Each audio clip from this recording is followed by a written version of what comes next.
Module 3, Session 1, Disaster Management Systems at the National Level. In this session you will learn 1. How effective national disaster management systems have been designed.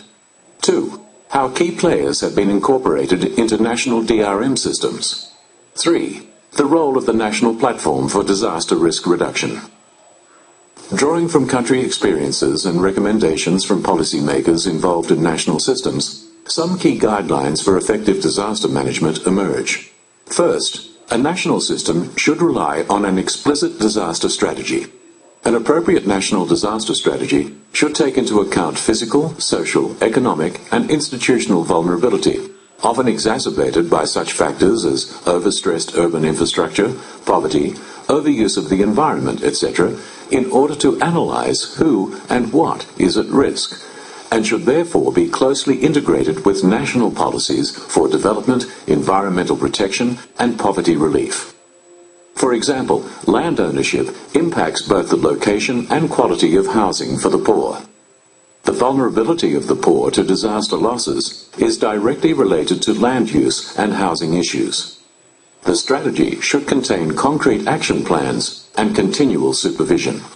Second, successful national systems should incorporate key players, including, among others, the Finance Ministry, local community leaders, NGOs, and private market actors into the disaster management process. Third, successful national systems should have provisions to ensure sufficient resources for key players to carry out their responsibilities. Moreover, adequate risk transfer mechanisms are crucial to ensuring that all stages of the risk management process are financed. Mutual aid agreements, extended partnerships, and broad local community input should enable central government to allow decentralized decision-making, provide resources for local intervention, and promote the development of strong local political will to institutionalize knowledge and mobilize resources. The Asian Development Bank has also produced a chart of a typical structure, shown on this slide. A number of developing countries have adopted such national strategies. Colombia is the most well-known for its national system, which has been widely copied in Latin America and is the model for new systems created by Honduras, El Salvador, Bolivia, and the Dominican Republic. In Asia, Cambodia, Vietnam, and the Philippines, all have new or recently revised national systems. The sample organizational structure shown in the chart above includes a ministry or sub-ministry responsible for disaster affairs, which houses a National Disaster Management Office, some form of National Disaster Council to identify priorities and channel resources, and an operations control group responsible for preparing and coordinating emergency response. The organizational strategy shown in the chart, which is reflected in a recent program instituted in Nicaragua, is markedly hierarchical in nature. Although the proposed organizational strategy incorporates NGOs and local groups, the participation of market actors, such as insurance companies and other financial institutions, is absent here. It is important to develop integrated responsive programs that include the active participation of all the important institutional players in the process. These include the Ministries of Finance, Health and Education, military organizations such as civil defense, regional and local government entities, many diverse NGOs active in the risk management systems such as the Red Cross, international aid and finance organizations, private sector actors, and local communities. While centrally directed risk management programs create organizational structures that aim to integrate existing government and non-governmental institutions into the policy process, they also rely heavily on structural engineering solutions to risk management and have difficulty implementing non-structural mitigation measures and finding an appropriate role for local institutions in the process. A comprehensive approach requires the commitment of the national government and the attention of those directing development policies, specifically policies assisting local and individual initiatives such as community or personal risk transfer, education, and empowerment. Incorporating natural catastrophes into development policies requires including the costs of disasters in macroeconomic projections, future budgets, and the project investment process. Finance ministries are responsible for preparing projections. allocating budgets, and approving investments. They can and should incorporate the costs of natural hazards into each of these stages. Without clear direction from the Finance Ministry to other governmental agencies, a risk management program will lose credibility. While it is unlikely that the Finance and Planning Ministries will play the lead role in risk management of natural disasters, their inability to play an active role will doom a national program. They should be active in providing the strategic direction for the program, with the implementation left to the appropriate agencies. As with any program, standards of accountability with the allocation of sufficient resources to implement programs are required. To allow for feedback from communities into the national level disaster management decision process, there should be an avenue for active participation of NGOs, such as the Red Cross, and representatives of civil society in the organizational structure of the national system. For the poorest countries, the assistance of the international community is critical in their ability to deal with risk. The financing of post-disaster reconstruction has often fallen to the international financial institutions. Increasingly, those institutions, as well as the bilateral lenders, have placed more emphasis on countries designing effective national systems and focusing efforts on ex-ante risk management. It is understood that the increasing cost of disasters can only be effectively handled with proper mitigation and prevention measures. In many countries, the World Bank and the regional development banks have provided extensive technical support grants for countries exploring risk management strategies. In the last 10 years, these institutions have supported efforts in Turkey, Cambodia, Vietnam, the Philippines, the Dominican Republic, China, Honduras, Nicaragua, Bolivia, and El Salvador, among others. The private sector plays a critical role, mainly in risk financing. In Honduras, after Hurricane Mitch, for example, the insurance industry was the source of nearly $300 million in post-disaster funds. Increasingly, the costs of a disaster need to be shifted from governments to the private sector. However, equity concerns exist, since risk financing tools are complicated and may not be accessible to the very poor. Moreover, these tools, of which insurance is the best known, require that risk be reasonably quantified as a precondition to use. Small countries that lack understanding of contingent exposure of underdeveloped insurance markets are thus at a disadvantage unless government allies with the private sector in devising an appropriate insurance scheme.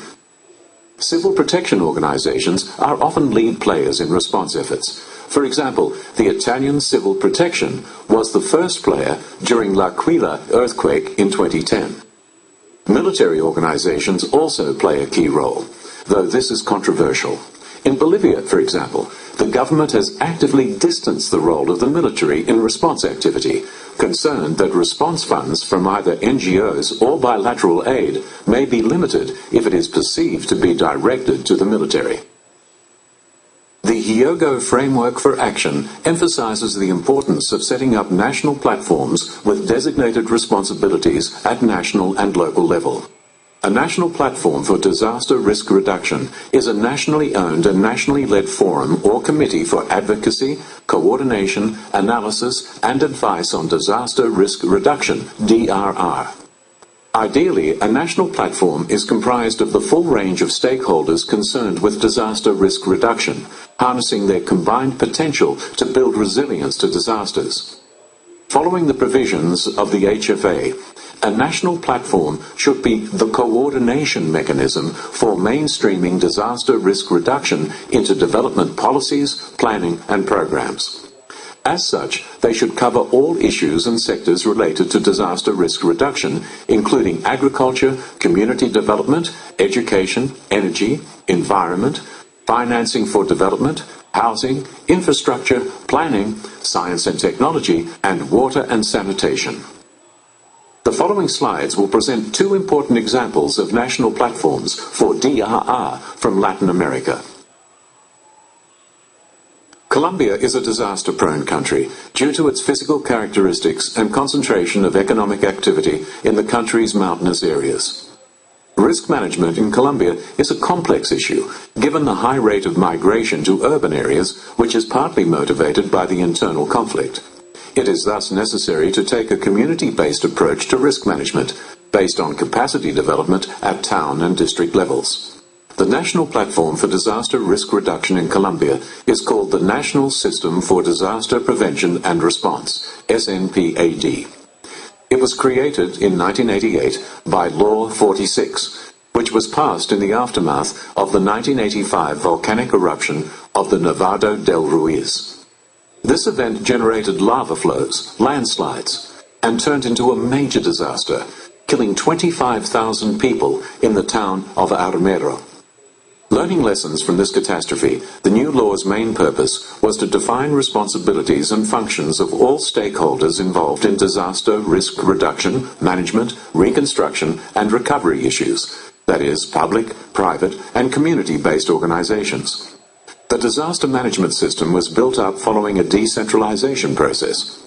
It is based on cooperation between national, district, and local levels, following the principles of subsidiarity and complementarity. The system is based on a legal framework, Decree Law 919 in 1989 and National Plan Decree 93 in 1998, which assigns responsibilities to each institution and organizes the system through the coordination of committees and bureaus at all levels. It is systematic because each level is firstly ruled by the relevant officer of each entity. That is to say, the President, district governors, and mayors. The main purpose of the Costa Rica National Platform is to reduce the causes of human losses and related social, political, economic, and environmental impacts of natural and man-made disasters which affect the territory of Costa Rica.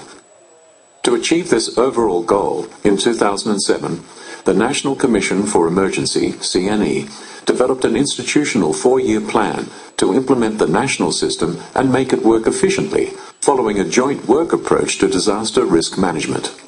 To carry out its work, the CNE and its corollary, the national system, rely on financial resources from the national budget and the National Emergency Fund.